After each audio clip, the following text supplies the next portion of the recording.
Hello everybody and welcome to vlog number 3.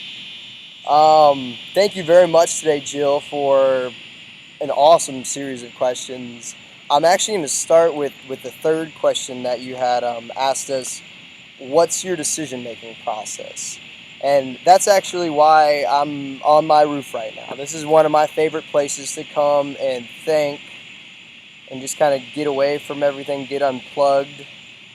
And actually, I can't get the angle right now, but it's a beautiful sunset. So it's actually just really peaceful and pretty up here. And like I said, I come to think here a lot. And I'm like, what is my process in thinking? How do I do it? So I kind of broke it down into similar to how you were talking about your steps that your book had talked about. And I guess my process is first you finding the question, finding either the dilemma, the good decision, whatever it is, you got to figure out what you need to figure out first, I guess.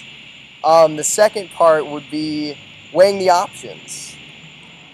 You always have usually at least a few different options, some good, some they might all suck. You're stuck between a rock and a hard place. But the third step is kind of figuring out what are the future outcomes of the options.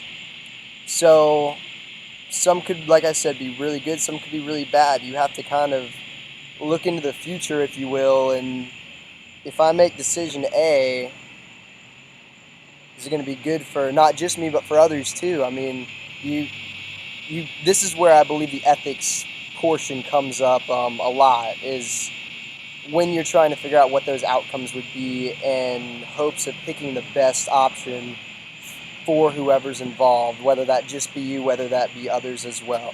And that's for everything. That's not just for us at work. I'm sorry, my computer started going down, so I had to turn it back on. But that's, like I said, that's just a basic decision-making process. And the fourth step, then you make the decision. So you take those options and all the kind of data you've collected, and you're like, you know what, option B is not so bad. I'm gonna go with that today.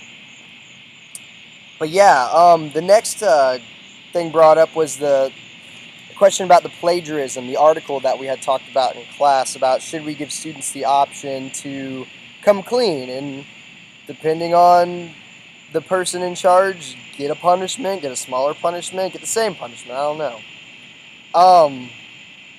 I like the idea of giving students the chance to come clean, and this is still the stage where they're developing. We've talked about this, our theories talk about this.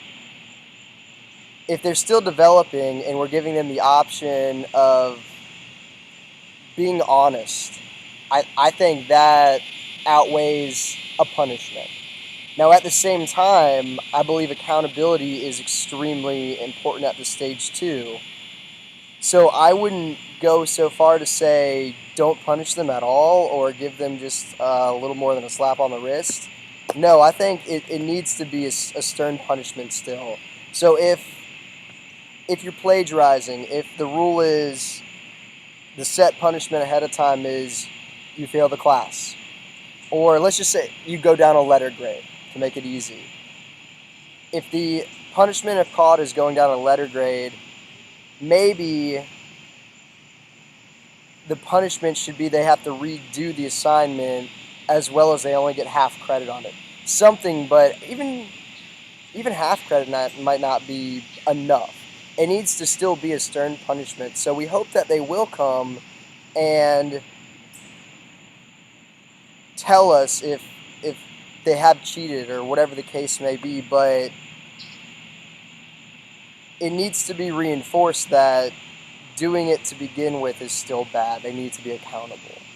I always go back to animal training, to be honest, when thinking about a lot of this. When we would train animals, you would reinforce good behavior, and actually a lot of times we wouldn't really go negatively.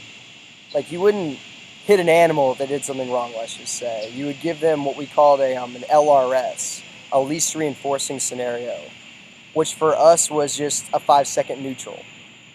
So say, for instance, you were working with the dolphins and you gave them the jump command and they jumped. You would reinforce that. You would give them fish. You would give them a rub down, and they knew, oh, this is good, I like this. If you gave them the jump command and nothing happened, you just give them kind of a 5-second neutral. So you just not pay attention. You wouldn't give them any attention at all. And then you'd go back and you play with them again. So they're like, oh, I didn't like that, but it wasn't no, no, no. So I think when approaching how should we punish these students, especially if they come up and they are being honest with us, there needs to be some sort of repercussion, but I really do like having the option of developing their honesty. Like, that's, I think, very important.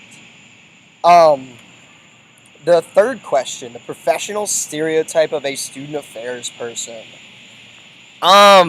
It's, I don't really know, because I feel like there's so many, not just so many of us, but we're so different. You have everything, the term student affairs is such a big umbrella. You have everything from judicial.